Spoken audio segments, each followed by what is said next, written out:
ನಮಸ್ಕಾರ ಎಲ್ಲ ವೀಕ್ಷಕ ದೇವರುಗಳೇ.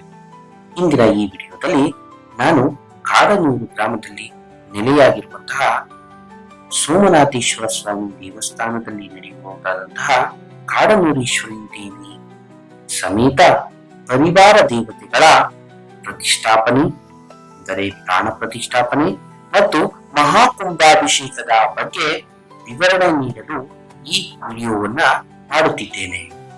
ನಮ್ಮ ದೊಡ್ಡಬಳ್ಳಾಪುರದಲ್ಲಿರುವಂತಹ ಕಾಡನೂರು ಗ್ರಾಮದಲ್ಲಿ ಇತ್ತೀಚೆಗಷ್ಟೇ ಚನ್ನಕೇಶ್ವರ ಸ್ವಾಮಿಯ ರಥೋತ್ಸವ ಮತ್ತು ಮಹೇಶ್ವರಮ್ಮ ದೇವಿಯ ಜಾತ್ರೋತ್ಸವ ನಡೆಯಿತು. ಈ ನಂತರ ಇದೇ ತಿಂಗಳ ಅಂದರೆ ಮೇ 2025ರ 28, 29, 30ನೇ ದಿನಾಂಕಗಳಂದು ಕಾಡನೂರೇಶ್ವರಿ ಸಮೇತ ಪರಿವಾರ ದೇವತೆಗಳ ಪ್ರಾಣ ಪ್ರತಿಷ್ಠಾಪನೆ ಮತ್ತು ಮಹಾಕುಂಭಾಭಿಷೇಕ ನಡೆಯುತ್ತಿರುವುದು ನಮ್ಮೆಲ್ಲರಿಗೂ ಒಂದು ಸಂತೋಷದ ವಿಚಾರ.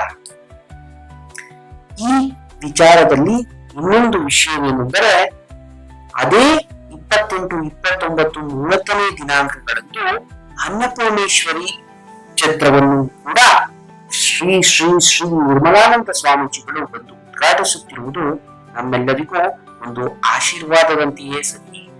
28/5/2025ರಲ್ಲಿ ನಡೆಯಬಹುದಾದಂತಹ ಕಾರ್ಯಕ್ರಮಗಳೇನೆಂದರೆ ಅನುಜ್ಞೆ, ಮಹಾಸಂಕಲ್ಪ, ಗಣಪತಿ ಹೋಮ, ನವಗ್ರಹ ಹೋಮ, ತೀರ್ಥ ಸಂಗ್ರಹಣ, ಅನೇಕ ಕಾರ್ಯಕ್ರಮಗಳು ಅಂದಿನ ದಿನ ನಡೆಯುತ್ತದೆ. ಅದರೊಂದಿಗೆ ಜಗದ್ಗುರು ಶ್ರೀ ಶ್ರೀ ಶ್ರೀ ಡಾಕ್ಟರ್ ನಿರ್ಮಲಾನಂದನಾಥ ಸ್ವಾಮೀಜಿಯವರು ಬಂದು ಅನ್ನಪೂರ್ಣ ಸನ್ನಿಧಿ ಭೋಜನಾಲಯವನ್ನ ಉದ್ಘಾಟಿಸಲಿದ್ದಾರೆ. 29/5/2025ರಲ್ಲಿ ಧಾನ್ಯ ದಿವಾಸ, ಜಲಾದಿವಾಸ, ನಯನೋತ್ಸಲನ, ವೇದ ಪಾರಾಯಣ, ಕಳಸ ಪೂಜಾ, ಹೋಮಾದಿಗಳು, ತೀರ್ಥ ಪ್ರಸಾದ ವಿನಿಯೋಗಗಳು ಇರುತ್ತವೆ. 30/5/2025ರಲ್ಲಿ ಕಳಸ ಪೂಜಾ, ಹೋಮಾದಿಗಳು, ನಾಡಿ ಸಂಧ್ಯ ಪೂರ್ವಕ ಸ್ಪರ್ಶವಾದಿ, ಕಳಸ ಹೋಮ, ತತ್ವ ಹೋಮ, ಮಹಾಪೂರ್ಣಾಹುತಿ, ಇದರೊಂದಿಗೆ ಪೂಜ್ಯ ಶ್ರೀಗಳಾದಂತಹ ಶ್ರೀ ಶ್ರೀ ಶ್ರೀ ಜಯೇಂದ್ರಪುರಿ ಮಹಾಸ್ವಾಮೀಜಿಯವರು ಬರುತ್ತಾರೆ.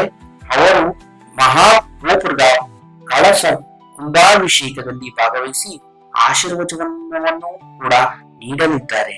ಭಕ್ತಾದಿಗಳಲ್ಲಿ ಕೇಳಿಕೊಳ್ಳುವುದೇನೆಂದರೆ, ಈ ಕಾರ್ಯಕ್ರಮಗಳಲ್ಲಿ ತಾವು ಕೂಡ ಭಾಗವಹಿಸಿ ಶಿವನ ಕೃಪೆಗೆ ಪಾತ್ರರಾಗಬೇಕೆಂದು ನಾನು ಕಳಕಳಿಯಿಂದ ಬೇಡಿಕೊಳ್ಳುತ್ತೇನೆ.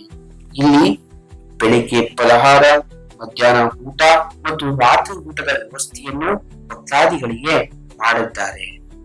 ಇನ್ನೊಂದು ವಿಚಾರವೇನೆಂದರೆ, ಇದಕ್ಕೆ ಶ್ರೀಮತಿ ವಿಜಯ ಮತ್ತು ಶ್ರೀ ಕೆಜಿ ಹನುಮಂತರಾಜು ರವರು, ಅವರ ಕುಟುಂಬ ವರ್ಗ ಮತ್ತು ಅವರ ಬಂಧು ಮಿತ್ರರು ತಮ್ಮ ತನು ಮನ ಧನವನ್ನು ಅರ್ಪಣೆ ಮಾಡಿ ಸಹಕರಿಸಿರುತ್ತಾರೆ. ಕಾಡನೂರು ಗ್ರಾಮ ಪಂಚಾಯಿತಿ ವ್ಯಾಪ್ತಿಗೆ ಬರುವಂತಹ ಎಲ್ಲಾ ಗ್ರಾಮದ ಗ್ರಾಮಸ್ಥರು ಕೂಡ ಈ ಕಾರ್ಯಕ್ರಮದಲ್ಲಿ ಭಾಗವಹಿಸಿದ್ದಾರೆ. ತಾವು ಕೂಡ ಈ ಕಾರ್ಯಕ್ರಮಕ್ಕೆ ಭಾಗವಹಿಸಬಹುದು. ಈ ಬೆಂಗಳೂರಿನಿಂದ ಬರಬಹುದಾದಂತಹ ಭಕ್ತಾದಿಗಳು ದೊಡ್ಡಬಳ್ಳಾಪುರ ಮಾರ್ಗವಾಗಿಯೂ ಬರಬಹುದು ಅಥವಾ ನೆಲಮಂಗಲ ಮಾರ್ಗವಾಗಿಯೂ ಕೂಡ ಕಾಡನೂರು ಗ್ರಾಮವನ್ನು ಎಲ್ಲಾ ಭಕ್ತಾದಿಗಳು ಈ ಕಾರ್ಯಕ್ರಮದಲ್ಲಿ ಭಾಗವಹಿಸಬೇಕೆಂದು ನಾನು ಕಳಕಳಿಯಿಂದ ಮನವಿ ಮಾಡಿಕೊಳ್ಳುತ್ತೇನೆ. ಜೈ ಹಿಂದ್, ಜೈ ಕರ್ನಾಟಕ.